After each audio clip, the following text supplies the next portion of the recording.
ನಿಮಗೆ ನಾಚಿಕೆ ಬರಬೇಕು. ರೈತರು ಬೆಳೆದಂತ ಆ ಸಿದ್ದಾಪುರದಲ್ಲಿ ಸಾವಿರಾರು ಎಕರೆ ಅಡಿಕೆ ತೋಟಗಳನ್ನ, ತೆಂಗಿನ ತೋಟಗಳನ್ನ ಅಮಾನವೀಯವಾಗಿ ಕಟ್ಟು ಮಾಡಿದಂತ ಕತ್ರವನ್ನು ಮಾಡಿದ್ರು ನೀವು.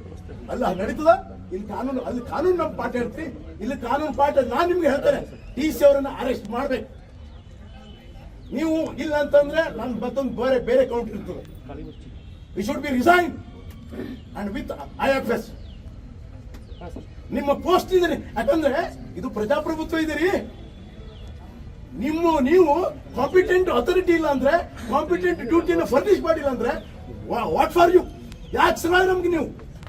ಅದಕ್ಕಾಗಿ ಒಂದು DC ಅನ್ನ ಅರೆಸ್ಟ್ ಮಾಡ್ಬೇಕು, ಇಲ್ಲ ಅಂದ್ರೆ ನೀವು IFS ಸಹಿತವಾಗಿ ರಿಸೈನ್ ಮಾಡ್ಬೇಕು. ನಾನು ಇನ್ಕಾಂಪಿಟೆಂಟ್ ಅಂತೇಳಿ ನೀವು ರಿಸೈನ್ ಮಾಡ್ಬೇಕು. ಎರಡಾಗ್ಬೇಕು ನೋಡಿ. ಏನು ಆಟ ಆಡಿಸಿರಿ ನೀವು? ಅಲ್ಲಿ ಬೇಕಾದಲ್ಲಿ ಸಾವಿರಾರು ಎಕರೆಯ ಶ್ರಮದ ಇದನ್ನು ಹಾಳು ಮಾಡ್ತೀರಿ, ಇಲ್ಲಿ ಆಟ ಆಡ್ತೀರಿ. ನಿಮ್ಗೊಂದು ಕಾನೂನು ಗೊತ್ತಿರೋದು, ಇನ್ನೊಂದು ನಮ್ಗೆ ಸಂಬಂಧ ಇಲ್ಲ ಅಂತ ಬಿಡಪ್ಪ. ಎರಡೇ ಸಾಕೋದು, ಎರಡೇ ಸಾಕೋದು. 5 DC ಅರೆಸ್ಟ್ ಮಾಡ್ಬೇಕು, ಇಲ್ಲ ಅಂತ ನೀವು ರಿಸಿಗ್ನೇಷನ್ ಮಾಡ್ಬೇಕು ವಿತ್ IFS. ರಿಸಿಗ್ನೇಷನ್ ಮಾಡ್ಬೇಕು.